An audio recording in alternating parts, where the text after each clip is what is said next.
27 মে 2021-এর একটা সত্য ঘটনা। ঘটনাটা ঘটেছিল মধ্যপ্রদেশের ভোপালের অমরনাথ কলোনি নামের একটা কলোনিতে। স্থানীয়রা পুলিশ স্টেশনে খবর দিয়েছিল যে একটা প্রাণহীন দেহ পড়ে রয়েছে, আর এলাকার সমস্ত কুকুররা সেটাকে ছিঁড়ে খাচ্ছে। পুলিশ টিম এসেছিল। পুলিশ টিম বডির অবস্থা দেখে বুঝেছিল রাত্রেবেলায় এই বডিটা কেউ এখানে ফেলে গেছে বা এখানে তাকে শেষ করে ফেলা হয়েছে। কিন্তু বডিটা আসলে কার? অবস্থা এমন করে ফেলেছিল এলাকার কুকুররা যে বডিটাকে চেনা মুশকিল। লোকজনরা দেখে বা আশেপাশের কোনো এরিয়াতে কোথাও কোনো মিসিং কমপ্লেন আছে কিনা সেগুলো চেক করার পর পুলিশ বুঝতে পারছিল না যে আসলে বডিটা কার।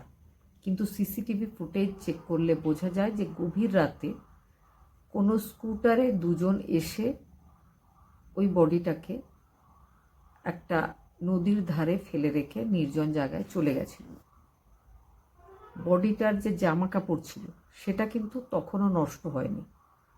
সেটাকে দিয়ে চেষ্টা করার পর পুলিশ বুঝতে পেরেছিল পাশের এলাকার মোহন নামের একটা ছেলের ডেড বডি ওটা।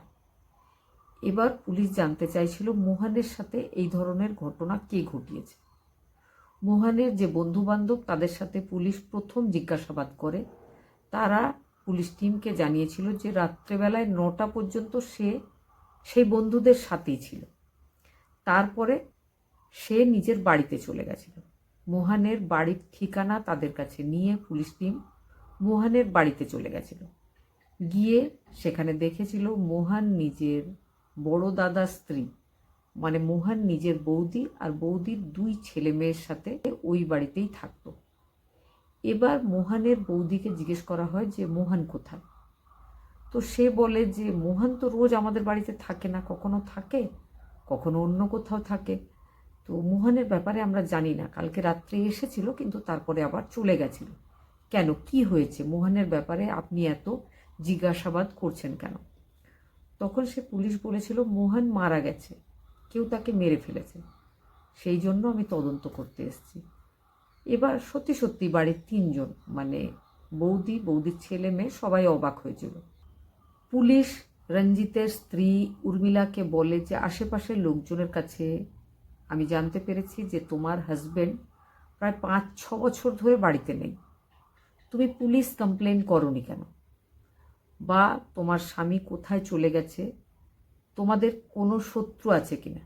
যদি তোমাদের কোনো শত্রু থাকে তুমি তার নাম বলো, কারণ যে তোমার হাজবেন্ডকে এইভাবে 5 বছর ধরে নিখোঁজ করে দিয়েছে আমার মনে হয় সেই তোমার দেওর মোহনকেও শেষ করে ফেলেছে। তো ভদ্রমহিলা বলে যে আমার হাজবেন্ড 5 বছর আগে খুব তার মন খারাপ ছিল, সে বাচ্চাদেরকে আদর করেছিল, আমার হাতে তার অটোর চাবি দিয়েছিল, যে অটোটা সে চালাতো সেই চাবিটা দিয়ে সে একটু পরে আসছি বলে বেরিয়ে গেছিল, তবে আর কোনোদিন ফিরে আসেনি। বাচ্চাদেরকে যখন জিজ্ঞেস করা হয় তখন বাচ্চারাও একই কথাই বলে। এবার পুলিশ উঠে সেখান থেকে চলে যাওয়ার আগে উর্মিলাকে বলে যে তুমি যতই বানিয়ে বানিয়ে গল্প বলো, আমি কিন্তু জানি যে মোহনের যে দাদা রঞ্জিত তাকে তুমিই শেষ করে ফেলেছ। এই কথাটা বলতেই ভদ্রমহিলা একটু চমকে উঠেছিল। তার ফেসের এক্সপ্রেশন দেখে ইন্সপেক্টর বুঝতে পেরেছিল যে এই মহিলা এই ব্যাপারটাতে আরও অনেক কিছু জানে, সে কিছু লুকাচ্ছে। তখন ইন্সপেক্টর উর্মিলাকে বলেছিল তুমি সত্যি সত্যি বলে দিলেই ভালো হবে, যদি তুমি না বলো আমি কিন্তু জানি যে তুমি কিছু একটা ঘটনা রঞ্জিত মানে তোমার হাজবেন্ডের সাথে ঘটিয়েছো, তুমি আর তোমার বাচ্চা সবাইকেই কিন্তু আমি জেলে দিয়ে দেবো। এই কথা শুনে মহিলা কাঁদতে শুরু করে আর বলে যে আমার সাথে যা করার করবেন, কিন্তু আমার বাচ্চাদের সাথে কিচ্ছু করবেন না। এবার পুলিশ বলে তাহলে তুমি সত্যি সত্যি বলো যে কি ব্যাপার। তখন মহিলা বলতে শুরু করে যে আমার হাজবেন্ড রঞ্জিত সে বিকলাঙ্গ ছিল, ঠিক করে হাঁটতে পারতো না, তবে সে অটো চালিয়ে পয়সা রোজগার করত। সে দেখতেও ভীষণ খারাপ ছিল, আমিও খুব গরিব ফ্যামিলির মেয়ে। আমাদের তুলনায় রঞ্জিতের আর্থিক অবস্থা ভালো ছিল, সেই জন্য আমার মা বাবা রঞ্জিতের সাথে আমার বিয়ে দিয়েছিল। তবে আমার রঞ্জিতকে কোনো দিন পছন্দ হয়নি। রঞ্জিতের বাড়িতে বিয়ে করে আসার পর আমার 2 সন্তান হয়েছিল। তবে পরবর্তীকালে মোহন মানে রঞ্জিতের ভাইয়ের সাথে আমার একটা অবৈধ সম্পর্ক তৈরি হয়েছিল, কারণ আমার রঞ্জিতকে পছন্দ ছিল না, মোহনকে আমার বেশ ভালো লাগতো। এই ব্যাপারটা হঠাৎ করে একদিন রঞ্জিত জানতে পেরে গেছিল।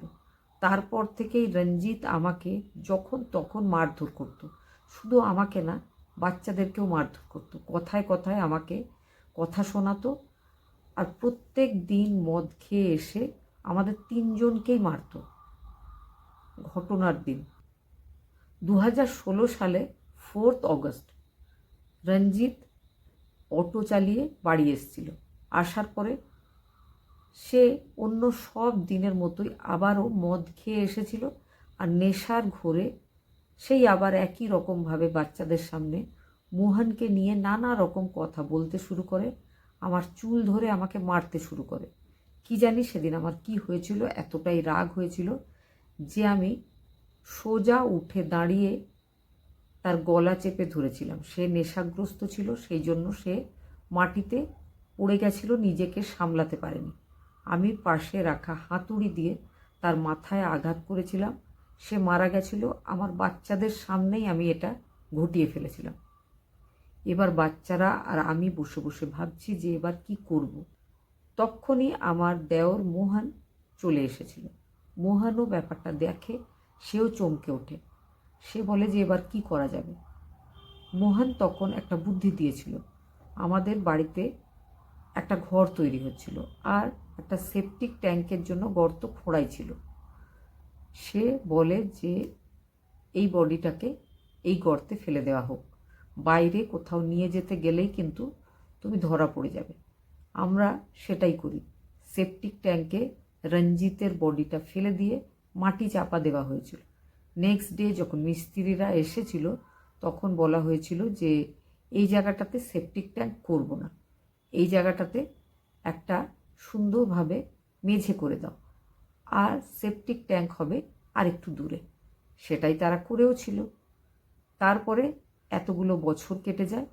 আমরা সবাই একই রকমভাবে একই গল্প বাইরের লোকেদেরকে শুনিয়েছিলাম। আর বাচ্চারা যেহেতু তারা মাকে ভালোবাসে, তারা এই ঘটনার উল্লেখ কখনো কোনো দিন কারো কাছে গিয়ে করেনি। সেই সময় বাচ্চাদের বয়স ছিল 10 বছর আর 11 বছর। 2021 সালে মেয়ের বয়স হয়েছিল 16 বছর আর ছেলের বয়স হয়েছিল 15 বছর। তখন পুলিশ জিজ্ঞেস করে যে রঞ্জিতের সাথে তো এই ঘটনা ঘটালে, তাহলে মোহনের সাথে আবারও ওই ধরনের ঘটনা কেন ঘটিয়েছ?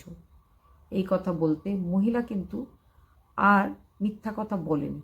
সে পরপর সবটা সত্যি বলে দিয়েছিল, কারণ পুলিশ তাকে বলেছিল যে একটা মার্ডার করার জন্যও তুমি যে শাস্তি পাবে, দুটোর জন্যেও কিন্তু সেটাই তুমি পাবে। কারণ পুলিশ কোথাও না কোথাও বুঝতে পারছিল যে এই মহিলা মোহন আর রঞ্জিত দুজনেরই মার্ডারের সাথে জড়িয়ে রয়েছে। এবার মহিলা বলে যেদিন থেকে মোহন আমাকে রঞ্জিতের ওই বডিটা সেপটিক ট্যাঙ্কে লুকানোতে সাহায্য করেছিল, সেদিন থেকে সে আমাদের 3জনের মালিক মনে করতে শুরু করে নিজেকে। আমি বাইরে লোকের বাড়িতে কাজকর্ম করি, সেই কাজ করে যে টাকা আমি রোজগার করে নিয়ে আসি, যখন তখন মোহন হাত থেকে টাকা কেড়ে নেয়।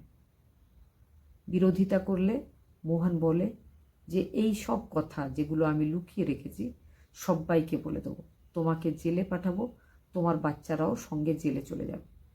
এইভাবে দিন দিন মোহনের অত্যাচার বাড়তেই থাকে। এমনকি তাদের তৈরি ঘরে একটা ভাড়াটে রয়েছে, সেই ভাড়াটের ভাড়ার টাকাও মাঝে মধ্যেই মোহন নিয়ে নেয়। এগুলো ওই ফ্যামিলির মা আর তার ছেলে মেয়ের একদম ভালো লাগছিল না।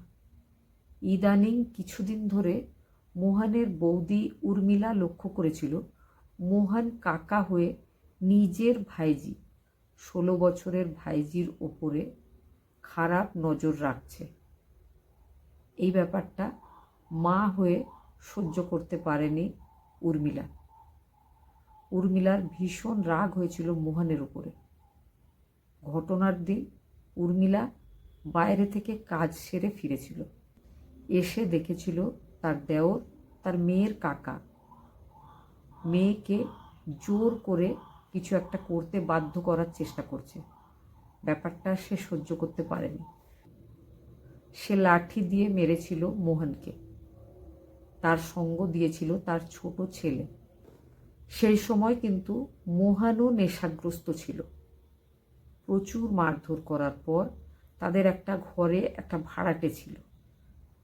সেই ভাড়াটেদের ছেলে আর তার ছেলে স্কুটারে মোহনকে মাঝখানে বসিয়ে নিয়ে চলে গেছিল আর সেই নদীর ধারে নির্জন জায়গায় ফেলে রেখে চলে এসেছিল। তবে যখন তারা ফেলতে গেছিল তখন প্রচুর মারধরের পর মোহন অসুস্থ হয়েছিল। মোহন মারা যায়নি। আর উর্মিলার ছেলে মেয়ে কেউ জানতো না যে মোহন মারা যাবে।